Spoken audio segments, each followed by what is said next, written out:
देव सर्वकार्येषु सर्वदा सर्वमंगलमांगल्ये शिवे सर्वार्थसाधके शरण्ये त्र्यंबके देवी नारायणी नमोस्तुते। गुरुर्ब्रह्मा गुरुविष्णु गुरुदेवो महेश्वरः गुरुसाक्षात् परब्रह्म तस्मै श्री गुरवे नमः। नमस्ते नारसिंहाय नमस्ते मधुवैरिणे नमस्ते पद्मनेत्राय नमस्ते दुःखहारिणे। उग्रं वीरं महाविष्णुं ज्वलन्तं सर्वतोमुखं नरसिंहं भीषणं भद्रं मृत्योर्मृत्युं नमाम्यहम्। सर्वमंगलमांगल्ये शिवे सर्वार्थसाधके शरण्ये त्र्यंबके देवी नारायणी नमोस्तुते। బంగారు మైసమ్మ మాతా మహారాజ్ఞికి జై। మనం బంగారు మైసమ్మ ఆలయంలో ఈరోజు విజయవంతంగా 4వ రోజు మనం దేవి భాగవతం వినే ప్రయత్నం చేస్తున్నాం। అమ్మవారిని అర్థం చేసుకోవాలనే తాపత్రయంతో ఏదో 10 మంది మీరు అంటుంటే మనం చెప్పే ప్రయత్నం చేస్తున్నాం। కానీ అందరినీ దయచేసి ఎంతైతే ఎక్కువ మందిని ఇంకా పరిచయం చేస్తే అమ్మ పరిచయం అయితే అమ్మకి కావాల్సింది సమూహము, సంఖ్య, కుటుంబము। ఏ తల్లికైనా మనం కూడా మన ఇంట్లో తల్లికి అందరూ నా వాళ్ళు ఉండాలనిపిస్తుందా లేదా? అలా ఆ తల్లికి కూడా లోకమాత, ఆమె ఏమిటి లోకమాత కాబట్టి అందరూ ఉండాలి నా దగ్గరే అనుకుంటుంది ఆమె లోకమాత। అందుకనే జగజ్జనని జగన్మాత అన్నారు ఆమె। కాబట్టి అలా అమ్మ యొక్క కోరికని మనం తీర్చాలి, అమ్మ మన కోరిక తీరుస్తుంది। కాబట్టి మనం అందరం గట్టిగా ప్రయత్నం చేయాలి। నిన్న మనం విన్నాం జన్మజయుడు ఆ యొక్క అమ్మవారిని చూస్తూ ఉంటే ఒక్కొక్కసారి ఒక్కొక్క విషయాన్ని అనుకుంటూ ఉంటే కాళ్ళ దగ్గర నుంచి శిరం వరకు చూస్తే ఆ యొక్క అమ్మ అంత పెద్దగా, అంత గొప్పగా, అంత అందంగా కనబడింది। బాగా సంతోషిస్తున్నాడు। సంతోషించి ఆ యొక్క ఋషితో అంటున్నాడు, వ్యాసుడితో అంటున్నాడు, వ్యాసమహాముని ఇంత అందంగా ఉంది కదా అమ్మ, అసలు ఈ అమ్మ ఏం పని చేసింది? ఎందుకు ఈ అమ్మని బాగా మనం పొగడాలి? ఎందుకు అమ్మ యొక్క ఆశీర్వాదం తీసుకోవాలి? అసలు అమ్మ గొప్పతనం ఏమిటి అని ప్రశ్న వేస్తున్నాడు। ఒక అమాయకుడిలాగా ప్రశ్న వేస్తే చాలా బాగా సమాధానం చెప్పవచ్చు, ఒక అహంకారంగా ప్రశ్న వేస్తే అసలు సమాధానమే చెప్పకూడదు। అందుకనే అమాయకంగా వేయాలి। అసలు అమ్మని ఎందుకు దండం పెట్టాలి అని ప్రశ్న వేస్తే ఆ ప్రశ్నకు సమాధానం చెప్పాలనిపించాలి, అది ప్రశ్న। లేకపోతే ఏదో అహంకారంగా అనుమానంతో ప్రశ్న వేస్తే ఆ ప్రశ్నకు సమాధానం దొరికే అవకాశం లేదు।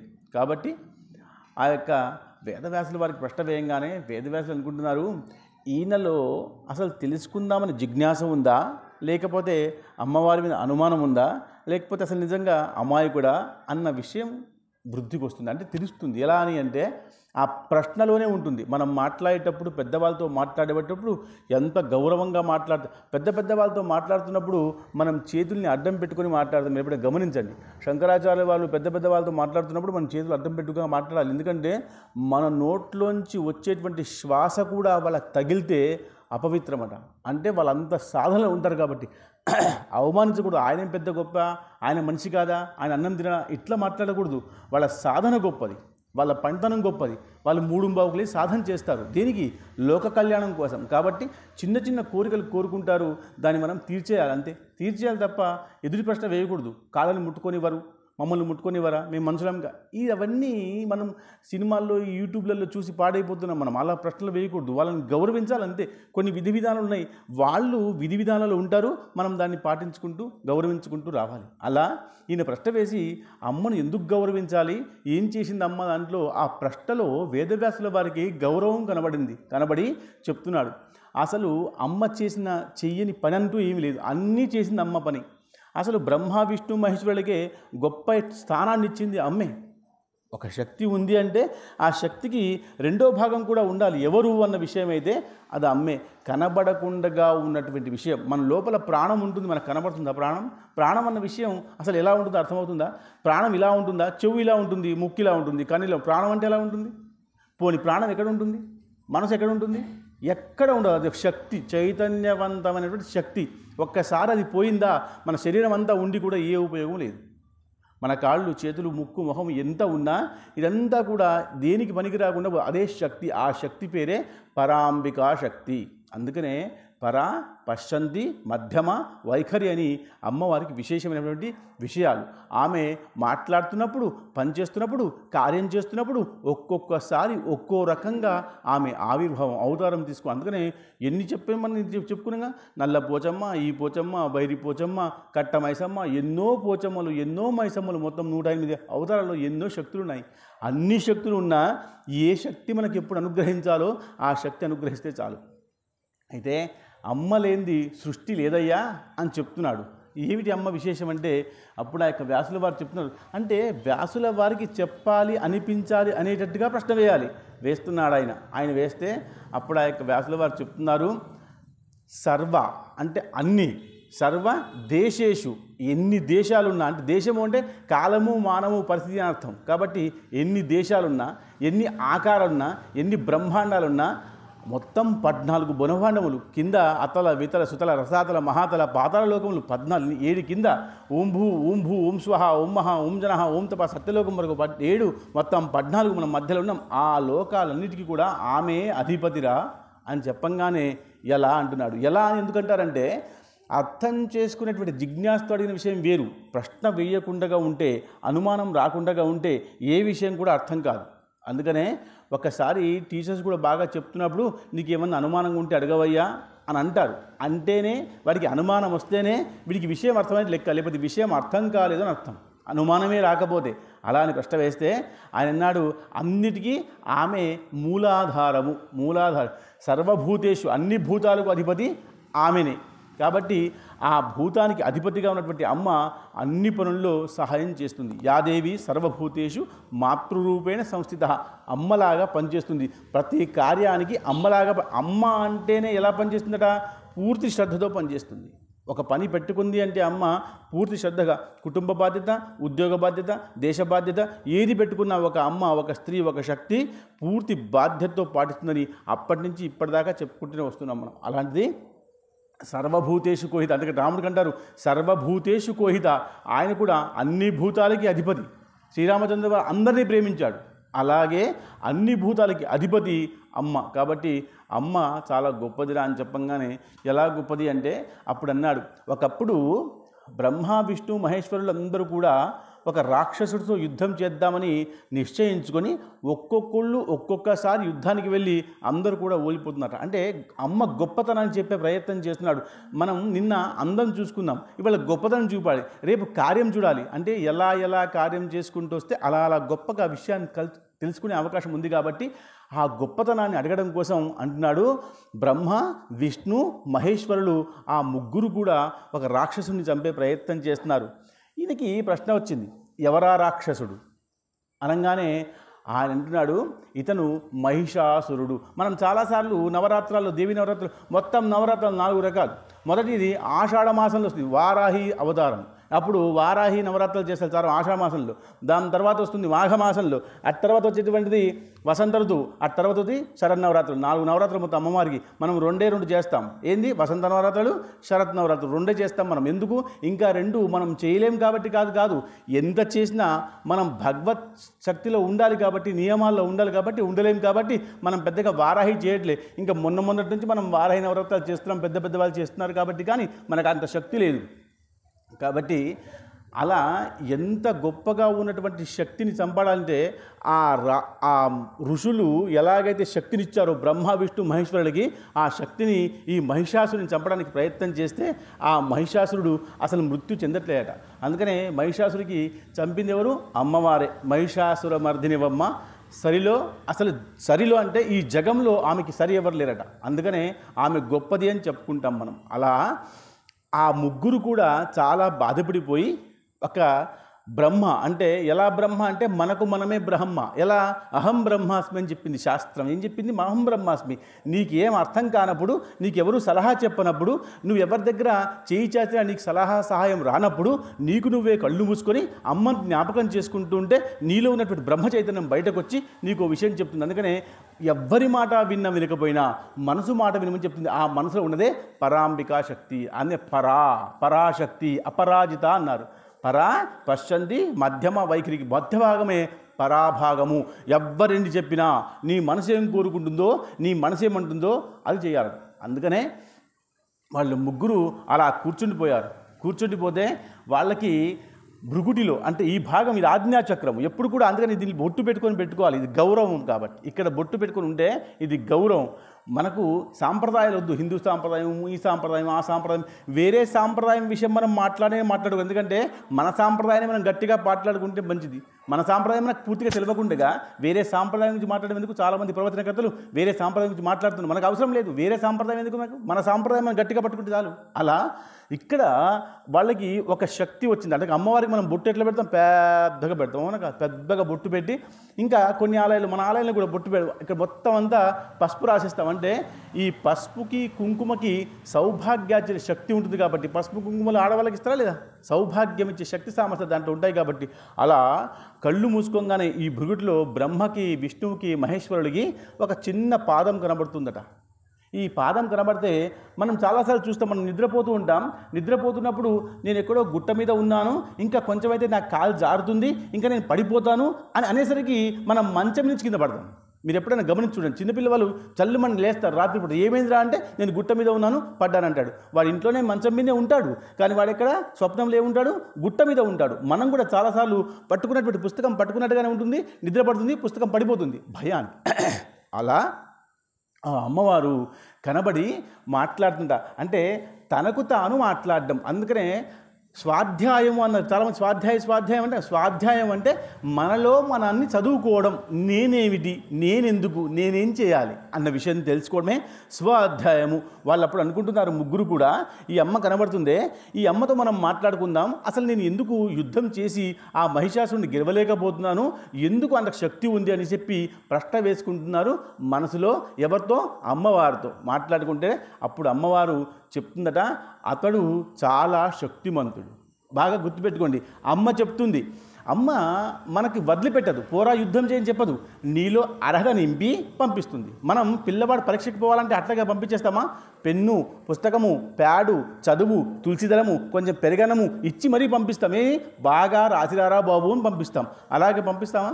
పంపించము. మొదలు మనము వారం రోజులు చదువు చూసుకుంటాం, బాగా చదువుకుంటున్నాడా, ట్యూషన్ వెళ్తున్నాడా, మార్కులు బాగా ఉన్నాయా, బాగా రాసే అవకాశం ఉందా, ఆరోగ్యం బాగుందా, తిండి బాగుందా, అన్నీ చూసుకుంటుంది అమ్మ.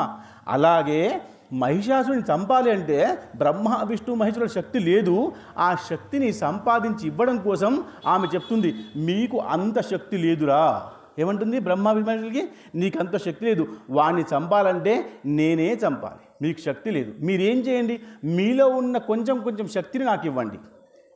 బాగా వినండి, అమ్మవారికి కూడా అంత శక్తి లేదట. అంటే మహిషాసుడు ఎంత గొప్పవాడో చూడండి, మహిషాసురుడు ఎంత గొప్పవాడో చూడండి. కాబట్టి అలా శక్తివంతుడిగా ఉన్నటువంటి వాళ్ళ దగ్గరికి అసమర్థతగా ఉన్నటువంటి నిన్ను పంపించడం తప్పు.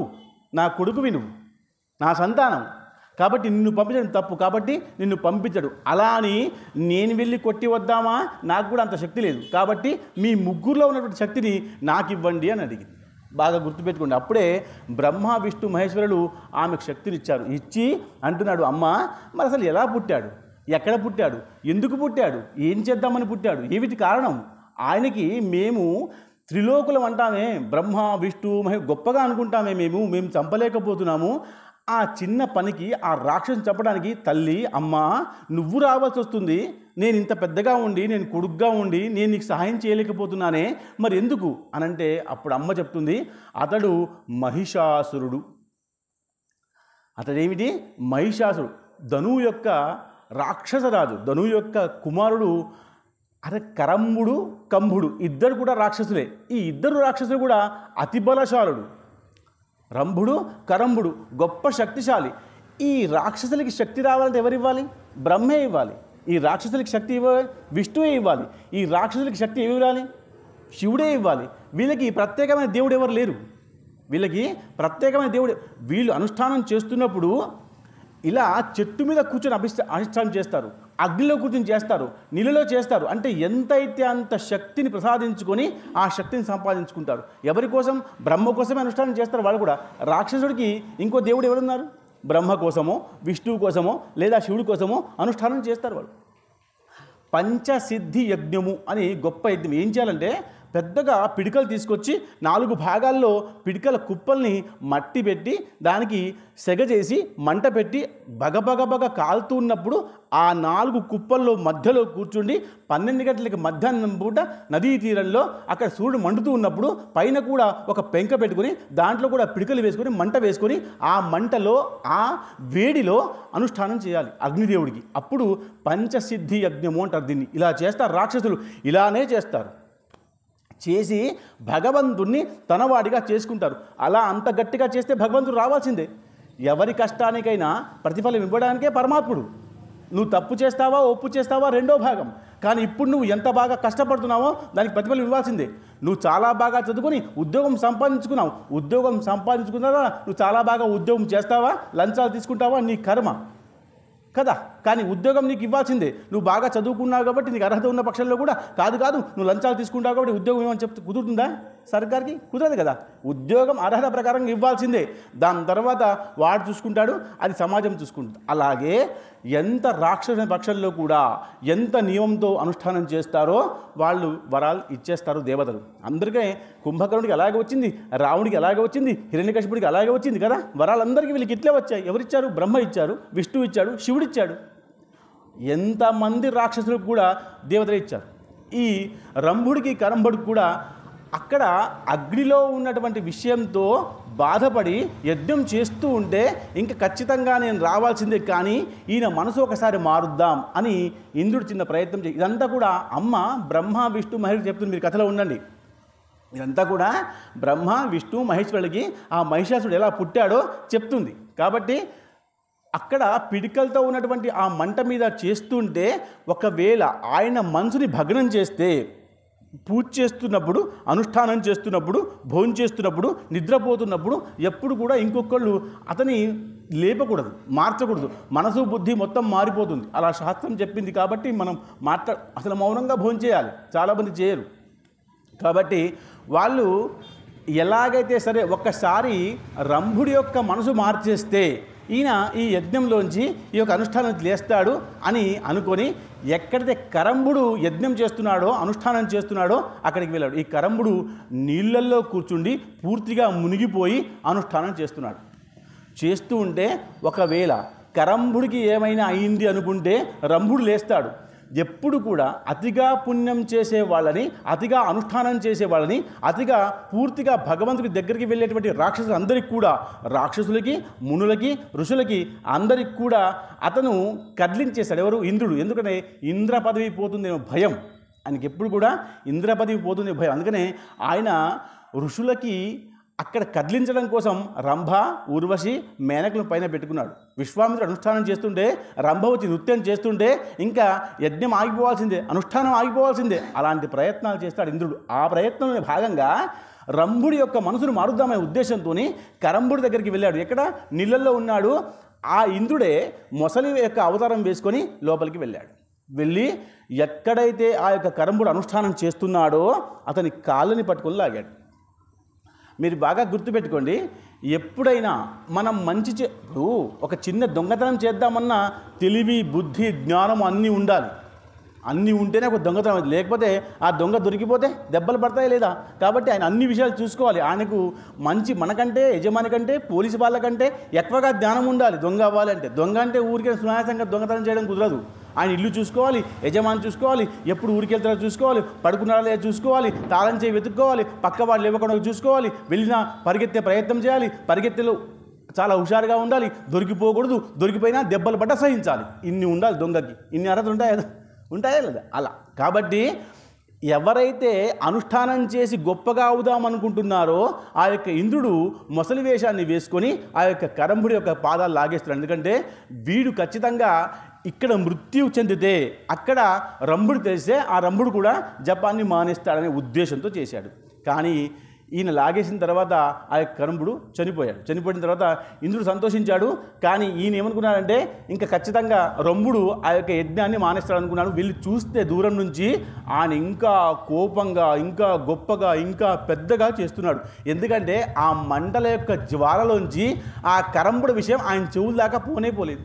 మనం తలుపులు మూసుకొని రామనామ జపం చేసుకుంటే, అమ్మనామ జపం చేసుకుంటూ ఉంటే మనకు ఎవరు లేపినా మనం లేవం. మనం ధ్యానంలో నిజంగా ఉంటే, దొంగ ధ్యానంలో ఉంటే మన దృష్టి అంతా అక్కడే ఉంటుంది. గ్యాస్ మీద పాలున్నాయో ఏమో, కుక్కలు వస్తున్నాయో ఏమో, తలుపులు తెలిసి ఉందో ఏమో. ఇలా ధ్యానం చేస్తే ధ్యానం అవుతుందా? కుక్కొచ్చి పాలు తాగేసినా, స్టవ్ బంద్ లేకపోయినా ధ్యానం చేస్తే ధ్యానం అవుతుంది. మనం కూర్చున్నాం దేవుడి గదిలో, చిత్తం అంతా అక్కడ ఉంది, ఎలా సాధ్యమవుతుంది? అలా అవ్వదు. కానీ ఆయన ఏం చేస్తున్నాడు, అంత మంటల్లో కూడా అలా కూర్చుండి ఏ విషయం వినకుండగా ధ్యాస మొత్తం చిత్తం మీద పెట్టాడు. పెట్టే కొంచెం సేపటి తర్వాత ఇంద్రుడికి బాగా భయం పిచ్చి అక్కడ ఉన్నటువంటి పిడికల్ని మెల్లగా జరిపే ప్రయత్నం చేశాడు. అక్కడ పిడికలు జరిగిపోతే మంట తగ్గిపోతుంది. ఏమైతే యజ్ఞం చేద్దామనుకున్నాడో, ఏ సాధన చేద్దామనుకున్నాడో, పంచ అగ్ని సాధన చేద్దామనుకున్నాడో, ఆ పంచ అగ్నిలోంచి ఒక అగ్ని తీసేస్తే చతుర్థాగ్ని అవుతుంది. చతుర్థాగ్ని వల్ల ఉపయోగం లేదు. కాబట్టి మనం చేస్తాం పంచోపచార పూజ, షోడోపచార పూజ, అష్టోపచార, ఇట్లా పూజలు చేస్తాం. ఇట్లా అన్ని రకాలు చేయాలి. ఏదో ఒకరం అక్షంతలు వేసిపోతే కుదరదు. ఉట్టిగా పసుపు వేస్తే కుదరదు. పసుపు, కుంకుమ, అక్షంతలు, ధూపము, దీపము, నైవేద్యము, మంచి నమస్కారం, పంచోపచార పూజ చేయాలి, షోడశోపచార పూజ చేయాలి. అలా రకాలు ఉన్నాయి. అలా పంచాగ్నిలోంచి ఒక అగ్ని తీసేస్తే ఖచ్చితంగా నేను గెలుస్తానని మెల్లగా జరిపేశాడు, సాధించాడు. జరిపంగానే ఇంకా ఆ రంభుడికి విపరీతమైన కోపం వచ్చింది. అసలు ఇంద్రుడా, దేవుడా, యముడా అసలు ఏమి చూడలేదు. చూడకుండగా నా యజ్ఞాన్ని సఫలీకృతం అవ్వడానికి ఇంకా కొంచెం సమయమే ఉంది, అలాంటి సమయంలో నువ్వు పాడు చేసావు కాబట్టి అలా అని ఇంకా నాకు జీవితం అర్థం లేదు. అసలు నువ్వు గెలిచిపోయినట్టే ఇంద్ర. నాకు తమ్ముడు చనిపోయాడు. అసలు నేను దేనికోసం చేస్తున్నాను? నేను సంతానం కోసం చేస్తున్నాను. నాకు సంతానం లేదు. కానీ నా సంతానం విషయం నువ్వు కనుక్కోకుండా అసలు నేను ఇంద్రపదవి తీసుకునే ఉద్దేశంతో, అనుమానంతో, ప్రత్యక్షమైన నిదర్శనం లేకుండగా నువ్వు నన్ను ఇలా కదిలించేసావు. కాబట్టి అసలు నాకు మృత్యువో సరైంది అని చెప్పేసి ఎడమ చేత్తో జుట్టును పట్టుకొని కుడి చేత్తో తన యొక్క మెడను కోసుకుంటున్నాడట. బాగా గుర్తుపెట్టుకోవాలి. అందుకనే బలులు అనే విషయం చాలామంది మనం చేస్తాము. బలి మనకు మనం ఇచ్చుకోవాలి. భక్త కన్నప్ప తనకంటేనే ఇచ్చాడు, పక్కన ఉన్నటువంటి తీసుకురాలేదు. మనం చాలామంది ఇప్పుడు అసలు లేదు శాస్త్రంలో, మీ సాంప్రదాయంలో ఉంటే చేయండి, కానీ ఎక్కడ కూడా బలి ఇవ్వమని ఎక్కడ లేదు. చాలామంది కోళ్ళు, పుంజులు, లేళ్ళు, దున్నపోతులు, తర్వాత మేకలు బలిస్తున్నారు. బలి అన్న విషయం ఎట్లా ఉందంటే, నీలో ఉన్నటువంటి మూర్ఖత్వానికి బలి ఇవ్వాలి, నీలో ఉన్న చెడుకు బలి ఇవ్వాలి, నీలో ఉన్నటువంటి అవగుణానికి బలి ఇవ్వాలి. ఆ ప్రాణులకి బలిస్తే ఏమవుతుంది? కానీ అలా ఇస్తున్నారు. అలా ఇవ్వకూడదు. ఈయనేం చేశాడు? తన మెడనే కోసుకుంటున్నాడు. రావణుడు తన కడుపులో ఉన్న పేగులనే తీశాడు శివుడిని ప్రత్యక్షం చేసుకోవడం కోసం. వేరే వాళ్ళని చంపలేదు. భగవంతుడు రావాలంటే నీలో ఉండాలి అర్హత. అవునా కాదా? కన్నప్ప అనుష్ఠానం చేస్తుంటే ఒక పువ్వు తక్కువ పడిందని కన్నుతో ఇచ్చేశాడు, 2 కళ్ళు ఇచ్చేశాడు. అలా ఇది బలి. అంటే మనలో ఉన్న మూర్ఖత్వం తీసేయాలి. కోడిలో ఉన్నటువంటి మూర్ఖత్వం తీసి ఏమిటి లాభం? మళ్ళీ ప్రసాదం మనమే తింటాం. మళ్ళీ కోడిని తీసిన తర్వాత కోడి పాడేస్తామా? లేదు. పొద్దున మనమే తింటాం. మేకను తీసేస్తామా? మేకను మళ్ళీ మనమే తింటాం ప్రసాదంలాగా. కాబట్టి మన తిండి కోసం మనం అనుకొని దానికి దేవుడి పేరు చెప్పడం ఎందుకు? అలాగే చేస్తున్నారు. అది ఉందా లేదా అన్న విషయం మీ సాంప్రదాయం మీరు వెతుక్కోండి, కానీ అలా లేదు. అలా ఆయన ఎడమ చేత్తో జుట్టు కుడి చేత్తో నరుకుతూ ఉంటే అప్పుడు అగ్నిదేవుడు వచ్చేసాడు. వచ్చి, ఏమైందా రంభుడా, ఇంత అనుష్ఠానం చేసుకున్నావు. అనుష్ఠానం చేసుకుంటే జ్ఞానం ఉండాలి. బాగా పుస్తకాలు చదివి మంచిగా ఫస్ట్ క్లాస్లో పాస్ అయ్యి 1 మార్కు తక్కువ వస్తే దూకేస్తానంటే ఎట్లా? చచ్చిపోతానంటే ఎట్లా? ఆత్మహత్య చేసుకోకూడదు. ఆత్మహత్య మహాపాతకం. మనం ప్రతిసారి ప్రతి ప్రవచనం చెప్పుకుంటాం. ఆత్మహత్య చేసుకుంటే అసలు మనధర్మం చెప్పిన విషయం ఏంటంటే, నిర్ణయ సింధు అనే ఒక పుస్తకం ఉంటుంది. నిర్ణయ సింధు అనే ఒక పుస్తకం ఉంటుంది. ఈ పుస్తకంలో ఎలా ఉంటే బాగుంటుందని చెప్తారు. దాంట్లో ఆత్మహత్య చేసుకున్నటువంటి శవానికి అంత్యక్రియలు కూడా చేయకూడదట.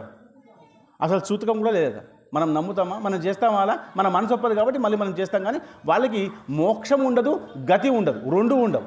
వాళ్ళకి మోక్షం ఉండదు, గతి ఉండదు. కాబట్టి ఇంత అనుష్ఠానం చేసుకున్నావు, నీకు జ్ఞానం లేదంటే కాబట్టి అలా చావకూడదు. నేను ప్రత్యక్షమయ్యాను కదా, ఇంకా చెప్పుకో నీకేం కావాలన్నాడు. ఆయన అన్నాడు, నేను ఇంద్ర పదవి కోసమో, రాజ్యం కోసమో, దేశం కోసమో నేను ఈ విషయం చేయలేదు. నాకు సంతానం కావాలి కాబట్టి ఈ యొక్క అనుష్ఠానం చేస్తానని చెప్పాడు. రంభుడు ఆ మాట అనగానే అగ్ని అన్నాడు, సరే నీకు సంతానం ఇస్తాను. ఈ కథ మనం మహిషాసురమర్దిని రోజు మహిషాసురమర్దినివమ్మ అని మనం రోజు పాట పాడతాం, నవమి వరకు పూజ చేస్తాం, నవరాత్రుల్లో ఇవన్నీ చేస్తాం. కానీ ఇలా పుట్టాడు మహిషాసురుడు, చూడండి ఎలా పుట్టాడో చూడండి. అలా నీకు ఖచ్చితంగా సంతానం అవుతుంది, ఇంకా వెళ్ళుమన్నాడు. అయితే ఇంటికి వెళ్తూ నువ్వు ఎవరి మీదైతే మోహిస్తావో, ఎవరు నీకు బాగా అనిపిస్తారో వాళ్ళతోనే నీకు సంతానం అవుతుంది అంటాడు. ఎవరు? అగ్నిదేవుడు కదా. రంభుడు ఏం చేస్తాడు? పెట్టబెర సరుకొని మెల్లగా ఇంటి దిక్కు పోతూ ఉంటే అక్కడ వనం ఉంటుంది. ఆ వనంలో యక్షులు ఉంటారు. యక్షులు బాగా మీరు గుర్తుపెట్టుకోవాలి. అందుకనే ప్రవచనాన్ని రోజు వినాలి. క్షమించాలి, రోజు కాదు, 15 రోజులు చెప్దామంటే ఎవరు వినట్లే. రోజు వినాలి. యక్షులు, గంధర్వులు, కిన్నరులు, కింపురుషులు, ఋషులు, మునులు, యోగులు, సన్యాసులు, సంతులు, బ్రాహ్మణులు, ఎవరు వీళ్ళంతా? వీళ్ళందరి గురించి మాకు తెలుసా? మనం తెలుసుకోవద్దా? ఇంతమంది మన దేశాన్ని పోషిస్తున్నారే ఋషులు, మునులు, వాళ్ళ వల్లే మనం ఇప్పుడు ఉన్నాం ఇలా. కానీ వీళ్ళ గురించి ఎవరికి సంబంధం లేదు.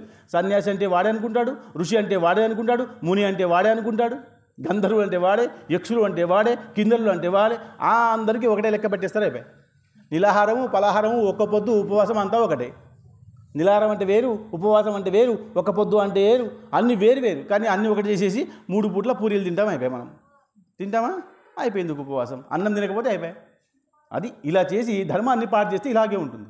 కాబట్టి ఎవరి మీదైతే నువ్వు దృష్టి పెడతావో వాళ్ళ ద్వారా సంతానం అవుతుంది. అంటే మెల్లగా అరణించిపోతే అక్కడ యక్షులు ఉంటారు. ఈ యక్షులు కొన్నిసార్లు లాభం చేస్తారు, కొన్నిసార్లు నష్టము చేస్తారు. అంటే ఏ విషయం బాగుంటుందో దానికి లాభం చేస్తారు, ఏ విషయం నష్టం చేసే అవకాశం ఉందో వాళ్ళకి నష్టం చేస్తారు. అది యక్షులు. అందుకని గంధర్వులు వేరు, కిన్నరులు వేరు, కింపురుషులు వేరు. వీళ్ళందరూ వాళ్ళ వాళ్ళ భాగాల్లో వస్తారు. మీరు రోజు ప్రవచనం 10 నిమిషాలు వింటే మీకు అర్థమవుతుంది. మనము 7 రోజుల్లో దేవీభాతం చెప్పుకోలేము, అర్థం కాదు, ఇంతమందికి అసలే అర్థం కాదు. కాబట్టి ఆ యొక్క యక్షులు ఉన్నటువంటి స్థానం నుంచి ఈ రంభుడు పోతుంటే అక్కడ పచ్చగా ఉన్నాడు. అడంతా ఎలా ఉంటుంది? అడవి ప్రాంతం అంతా కూడా పచ్చగా ఉంటుంది.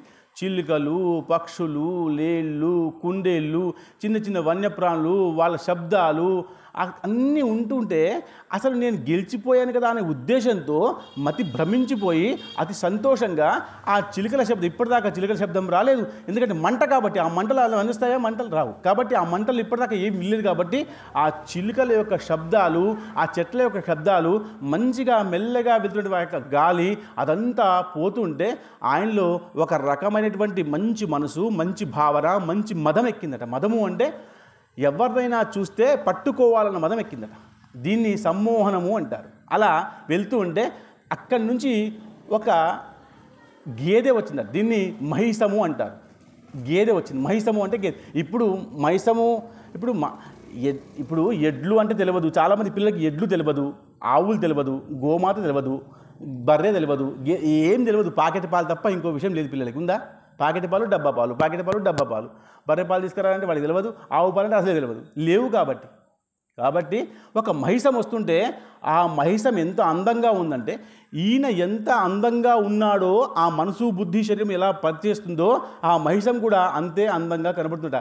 మన మనసు, మన బుద్ధి, మన ఆలోచన ఒక విషయం మీద పడితే అది చాలా అందంగా కనబడే అవకాశం ఉందట. అలా ఆ మహిషిని చూసి, ఆ యొక్క గేదెని చూసి మనసు పడ్డాడు. అంటే ఇది ఎలా సాధ్యం స్వామి అంటే సాధ్యమే. ఎలా సాధ్యం అంటే తను మెచ్చిందే రంభ, తను స్నానం చేసిందే గంగ. ఇట్లే ఉంది. ఎప్పుడైనా ఇంది. నీ భార్య నా భార్య, నా భార్య నీ భార్య కాదు. ఎవరికి వాళ్ళు అందగాళ్ళు, ఎవరికి వాళ్ళు గొప్పవాళ్ళు, అంతే. కాబట్టి ఆ మహిషిని చూశాడు, సంతోషించాడు, పట్టుకున్నాడు. ఇంకా నువ్వే నాకు భార్యలాగా ఉండమన్నాడు. ఎందుకంటే అగ్నిదేవుడు వరమిచ్చాడు కాబట్టి ఆ గేదె కూడా సరే అంది. వీళ్ళిద్దరు కలిసి కాపురం చేస్తున్నారు. సాధ్యమా? పురాణాల్లో అన్నీ సాధ్యమే. ధృతరాష్ట్రుడికి 100 మంది పుట్టారు. ఎలా పుట్టారు? ఎలా పుట్టాలి? మనం మహాభారతం రోజు చూస్తాం. మనం మహాభారతం 100 మంది పిల్లలు. మనకి 2-3 తెలుసు. దుర్యోధనుడు, దుశ్శాసనుడు, ఇంకోసునుడు, అంతే. దాని తర్వాత 199 మంది ఎక్కడ? ఎవరికి తెలుసు పేర్లు? ఎలా పుట్టారు? ఏ గర్భంలోంచి వచ్చే వీళ్ళందరూ? గుడ్డులోంచి వచ్చారు వీళ్ళు. ఎలా వస్తారంటే వస్తారు. ధర్మంలో అన్నీ సాధ్యమే. ఇప్పుడు కూడా చాలామంది చేస్తున్నారు. మీరు ప్రయోగాలు హైదరాబాద్లో పేపర్లలో వింటుంటే కొత్తగా చేస్తున్నారు. మగవాళ్ళు గర్భవతులు అవుతున్నారు. ఏం ఉంటాయి. అయితే మనకు పట్టుకున్నప్పుడే, మనకు అర్థమైనప్పుడే, మనకు ఆలోచన వచ్చినప్పుడే మనం అర్థం చేసుకున్నప్పుడే సత్యం కాదు. ఎప్పుడూ సత్యమే. అవి మనకు దృష్టిలో వచ్చిన తర్వాత మనం పట్టుకుంటాం దాన్ని.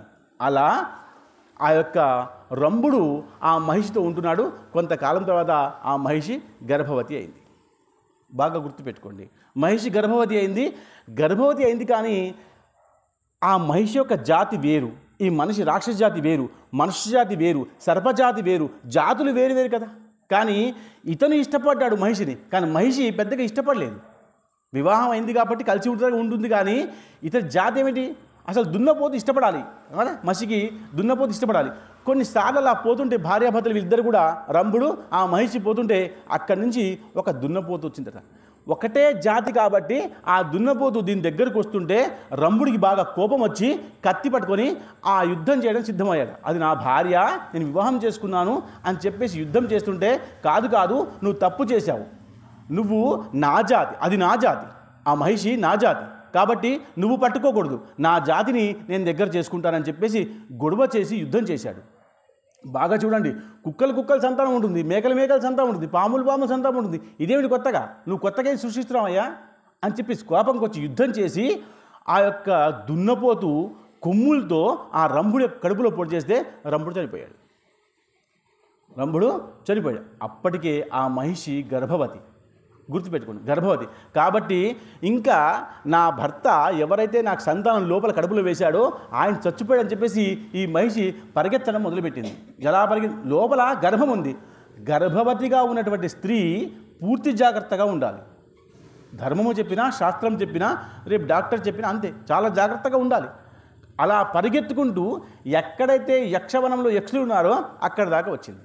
వచ్చి రాగానే అది కూడా ఆ దున్నపోతు కూడా వెనుకనే పరిగెత్తుకుంటూ వస్తే ఈ యక్షులు ఇది తప్పు, ఇప్పటిదాకా ఇక్కడే ఉంది మహిషి, వివాహం చేసుకుంది ఆ రంభుడితో, వెళ్ళిపోయింది ఇక్కడి నుంచి, కానీ ఇది మా సంతతి, మా మనిషి కాబట్టి వాళ్ళందరూ యక్షులు కలిసి ఆ యొక్క దున్నపోతును చంపేస్తే ఈ మహిషి అప్పటికే గర్భవతి కాబట్టి ఇంకా నా భర్త చనిపోయాడంటే అప్పుడు యక్షులు పాతాళలోకంలో ఉన్నటువంటి ఆ యొక్క రంభుడి యొక్క శరీరాన్ని, పార్థివ దేహాన్ని పైకి తీసుకొచ్చి పెద్దగా అగ్నిని పేల్చి ఆ అగ్నిలో వేసి దహన సంస్కారం చేస్తూ ఉంటే అది మహిషి ఉండి కూడా కొంతకాలం, అంటే అగ్నిదేవుడి యొక్క ఆశీర్వాదంతో వీళ్ళు శక్తి ఉంది కాబట్టి, ఆ శక్తి వల్ల వీర్యం వచ్చింది కాబట్టి, ఆ వీర్యం గర్భంలో ఉంది కాబట్టి, నేను కూడా ధర్మపత్నినే కాబట్టి నేను మహిషి అయిన పక్షంలో కూడా నేను సహగమనం చేస్తానని చెప్పేసి అగ్నిలో దూకేసింది. ఎవరు? గేదె, మహిషి దూకేస్తే అప్పటికే గర్భవతి కాబట్టి దూకుతూ ఉన్న సమయంలో ఆ కడుపులోంచి గర్భం బయటపడిపోయి కింద పడిపోయింది. అక్కడ ఆ యొక్క తల్లి చనిపోయింది, గేదె చనిపోయింది, వాడు చనిపోయాడు. దాంట్లోంచి రక్తబీజుడు కూడా వచ్చాడు, కానీ ఇది భాగవతంలో ఉంది, వచ్చాడు. దాంట్లోంచి పిండం బయటపడింది. వీళ్ళందరూ కూడా ఆ పిండాన్ని చూస్తున్నారు. ఈయన విచిత్రంగా ఉంది, పిండంలోంచి బయటపడుతున్న విషయం విచిత్రంగా ఉంది. ఇది కొమ్ములున్నాయి, ముఖం బాగుంది, శరీరం దృఢంగా ఉంది. ఇంత చిన్న పిల్లవాడు ఎలా పుట్టాడు అంటే ఇది అగ్నిదేవుడి యొక్క ఆశీర్వాదము. దాని తర్వాత ఈయన రాక్షసుడు, ఇది మహిషి కాబట్టి మహిషికి రాక్షసుడికి పుట్టాడు కాబట్టి మహిషాసురుడిలాగా పెద్దగా అయిపోయినాడు. అర్థమైందా? మహిషాసురుడు ఇలా పుట్టాడు. అలా మహిషాసురుడిని పట్టుకున్నాడు. దాని తర్వాత రక్తబీజుడు వచ్చాడు, వాళ్ళు కూడా ఉన్నారు. రక్తబీజుడు అంటే దాంట్లోంచి వచ్చాడు. మళ్ళా ఆ తండ్రి రంభుడు చనిపోయాడు కదా, రంభుడి యొక్క శరీరం నుంచే అది కాష్టం కాలుతుంటే దాంట్లోంచి ఒక రాక్షసుడు వచ్చాడు. ఆయన పేరు రక్తబీజుడు. ఆయనకి ఎన్నిసార్లు చంపితే అన్నిసార్లు బతుకొస్తాడు. ఎన్ని రక్తపు చుక్కలు కింద పడితే అన్నిసార్లు అంతమంది రాక్షసులు తయారవుతారు. అది రక్తబీజుడు. దానికి కూడా మళ్ళీ మృత్యు ఉంది, అమ్మే చంపింది. కానీ ఈ మహిషుడు ఎలా పుట్టాడు? అటు మహిషికి ఇటు రాక్షసుడికి అగ్నిదేవుడు కృప వల్ల పుట్టాడు కాబట్టి ఆయనలో ఎంత శక్తి ఉందంటే అసలు దేన్నైనా ఎదిరించే శక్తి ఉంది.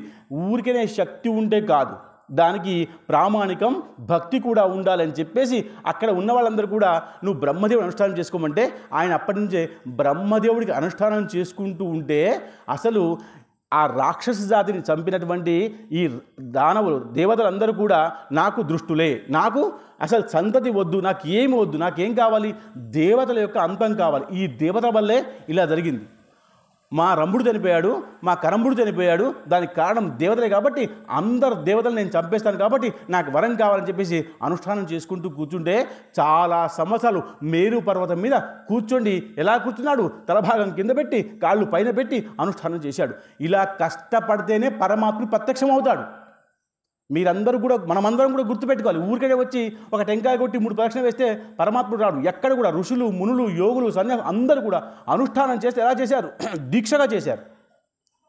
దీక్ష లేకుంటే ఉపయోగం లేదు. ఊరికే వచ్చి అన్ని కోరికలు కోరుకుంటే కుదురుందా? అరటి పండు ఇచ్చి మొత్తం తోట కొడుకునే రకం మనది. ఒక అరటి పండు నైవేద్యంగా పెట్టి, అవునా? ఏం చేస్తాం మనం? ఒక అరటి పండు ఇచ్చి, అమ్మా నాకు తోట రావాలి, నాకు ఆ భూమి రావాలి, నాకు జాగా రావాలి. ఏమిచ్చాను అమ్మకి? ఒక అరటి పండు. అరటి పండు కోసమా ఆమె ఇక్కడ కూర్చున్నది? ఒక టెంకాయ కోసమా ఇక్కడ కూర్చున్నామే? కాదు, నీ సమయం కోసం, నీ భక్తి కోసం, నీ మంచి కోసం. అందరూ కూడా ఇలా అనుష్ఠానం చేస్తుంటే వాళ్ళకి ప్రత్యక్షమైంది అమ్మ. రాక్షసులకు కూడా అయింది అమ్మ ప్రత్యక్షం. విష్ణువు కూడా రాక్షసుడికి ప్రత్యక్షమయ్యాడు. ఏమిటి కారణం? నిష్ఠ. ఏది నిష్ఠ మన దగ్గర? కాబట్టి వాళ్ళు అనుష్ఠానం అలా చేసుకుంటూ ఉండేవారు. అలా ఏది ఏమైనా ఆ మహిషాసుడు ఏమన్నాడు, నేను దేవతలందరినీ చంపేస్తాను, నాకు దేవతలు అంటే వద్దు. కాబట్టి వద్దు అంటే బ్రహ్మ ప్రత్యక్షమయ్యాడు, మేరు పర్వతం మీద వచ్చాడు.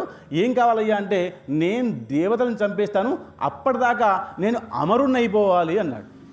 అంటే బ్రహ్మ అన్నాడు, అమరత్వం ఎవరికి లేదు. చిరంజీవులుగా ఉండడం వేరు, అమరత్వం వేరు. అమరత్వము అంటే ఏమైనా చేయవచ్చు, చిరంజీవిగా ఉన్నవాడు ధర్మమే చేయాలి. అశ్వత్థామ, బలిర్వాస వీళ్ళందరూ కూడా 7 చిరంజీవులు ఉన్నారు, వీళ్ళు ధర్మమే చేయాలి. కానీ నాకు మరణమే వద్దన్నవాడు తప్పులే చేసుకుంటూ వస్తాడు.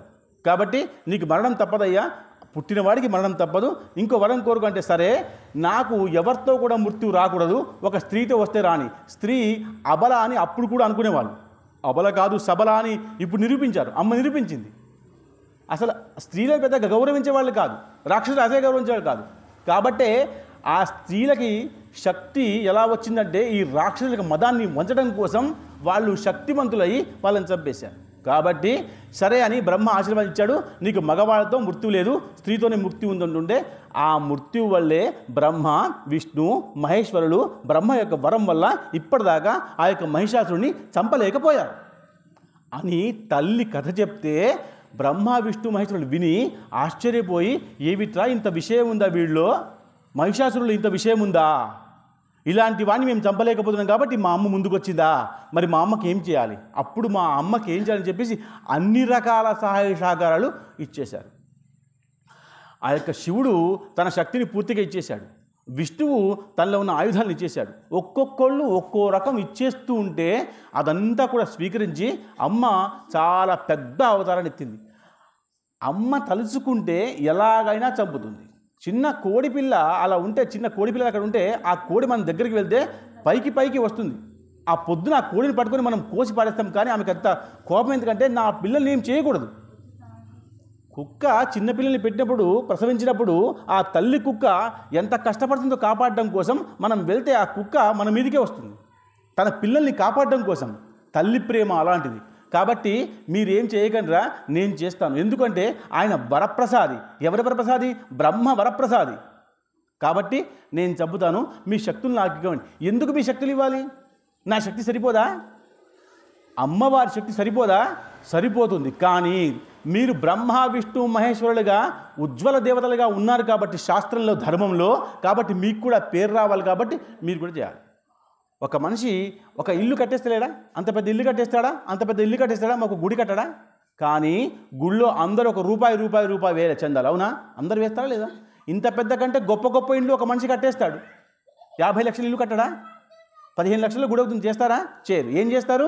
చందాలు తీసుకుంటారు. అందుకనే మీరందరూ కాదు, మనమందరం కూడా అమ్మవారిని కొలవాలి. కాబట్టి అందరికీ లాభం జరగాలి. కాబట్టి బ్రహ్మ, విష్ణు, మహేశ్వరుల మీ యొక్క వరాన్ని, మీ యొక్క శక్తిని నాకు ఇవ్వండి అంటే ఆ శక్తిని తీసుకొని ఆ యొక్క యుద్ధానికి వెళ్ళింది మహిషాసురుడి దగ్గరికి. మహిషాసురుడు అప్పటికే పూర్వతపస్సంపన్నుడు, చాలా తపం ఉంది. మీరు ఒకసారి చదువుకున్న తర్వాత దాన్ని మళ్ళీ చదువుతూ ఉంటే జ్ఞానం పెరుగుతూ ఉంటుంది. అప్పుడెప్పుడో చదువుకున్నాను అయిపోయింది, ఇప్పుడు మానేశానంటే కుదురుందా? చదువు ఎప్పుడూ చదివే, ధర్మం ఎప్పుడు ధర్మమే. అప్పుడు ధర్మం పాటించాను, ఇప్పుడు పాటించడం కుదురుతుందా? ధర్మం పాటిస్తూనే ఉండాలి. అలా ఈయన తపస్సంపన్నుడు కాబట్టి ఇంకా తపం చేస్తూనే ఉన్నాడు. ఎందుకంటే ఈయనకు చంపేవాళ్ళు ఇంకెవరు రాలేదు కాబట్టి, రారు కాబట్టి. ఎందుకు వస్తారు? ఆడవాళ్ళు వస్తారా అని ధైర్యం. ఆడవాళ్ళు వస్తారా చంపడానికి అని ధైర్యం. కాబట్టి అలా కూర్చొని ఒక శక్తిపీఠం మీద కూర్చొని మాట్లాడుతున్నాడు. ఎవరొస్తారో రండి. ఇది అహంకారపూరితమైన భాష. అహంకారపూరిత. ఎంత శక్తి ఉన్నా నీలో ఇంకొకళ్ళని పిలవకూడదు, మృత్యుని ఎప్పుడు పిలవకూడదు, గర్వంగా ఉండకూడదు. ఎంతైతే బాగుంటావో, ధర్మంగా ఉంటావో అంత బాగుండే ప్రయత్నం చేస్తావు. కానీ మృత్యువు దగ్గరికి వచ్చిన తర్వాత నేను అనుకున్నాం కదా, ఒక పండులోంచి చిన్న పురుగు వచ్చి మెడ మీద వేసుకుంటే ఆ యొక్క తక్షకుడు చంపేశాడు. మనం నిన్న చెప్పుకున్నాం, పరీక్షిత మహారాజు వెళ్ళి చెప్పింది చిన్న పురుగు చంపేసింది అంటే పురుగుని పిలిచాడు ఆయన. ఆహా, నువ్వు తక్షకుడు అయ్యే అవకాశం ఉందా, నువ్వు పాము అయ్యే అవకాశం ఉందా, నువ్వు నన్ను చంపుతావా అని అహంకరించాడు. అది తక్షకుడు అయిపోయింది, చచ్చిపోయాడు. పరీక్షిత మహారాజు చనిపోయాడు కదా, అలా నిన్న మనం చెప్పుకున్నాం. అంటే అహంకారంగా విషయాన్ని పెద్దగా చేయకూడదు. అలా ఆయన చేస్తుంటే అమ్మ ఇక్కడి నుంచి విని ఆమె శస్త్రాస్త్రాలు తీసుకొని పెద్దగా అవతారం తీసుకొని వెళ్ళింది. అమ్మ ఎప్పుడు కూడా ఒక్కసారి ఒక రకంగా ఉండదు. అందుకనే అమ్మకి ఉదయం ఒక రకంగా పూజ ఉంటుంది, మధ్యాహ్నం ఇంకో రకంగా ఉంటుంది, రాత్రి ఇంకో రకంగా ఉంటుంది. 3 రకాల పూజ. ఎన్ని రకాల పూజ? 3 రకాల పూజ. కాబట్టి ఈ పూజ చేస్తూ ఉంటే ఆమె శక్తివంతురాలై అక్కడ ఆ యొక్క మహిషుడి దగ్గరికి వెళ్ళి ఆ మహిషాసురుడిని చంపే ప్రయత్నం చేస్తే అసలు మహిషాసురుడు చావట్లేదు. ఎందుకంటే శక్తిని సంపాదించుకున్నవాడు ఊరికనే వదిలిపెట్టాడు. శక్తి సంపాదించుకున్నవాడు ఊరికనే వదిలిపెట్టాడు. ఎలా వదిలిపెట్టాలి? ఆయనలో ఉన్నటువంటి శక్తి అంతా కూడా ఎప్పుడు అయిపోతుందో అప్పుడు అసమర్థుడు అవుతాడు. అప్పటిదాకా సమర్థుడే. నేను చదువుకోలేదు కాబట్టి పేపర్ రాయకుండా ఉంటానా? వెళ్ళి పేపర్ రాస్తాను, పాస్ అవుతామా ఫెయిల్ అవుతామా మళ్ళా. అలా యుద్ధానికి సిద్ధమయ్యారు.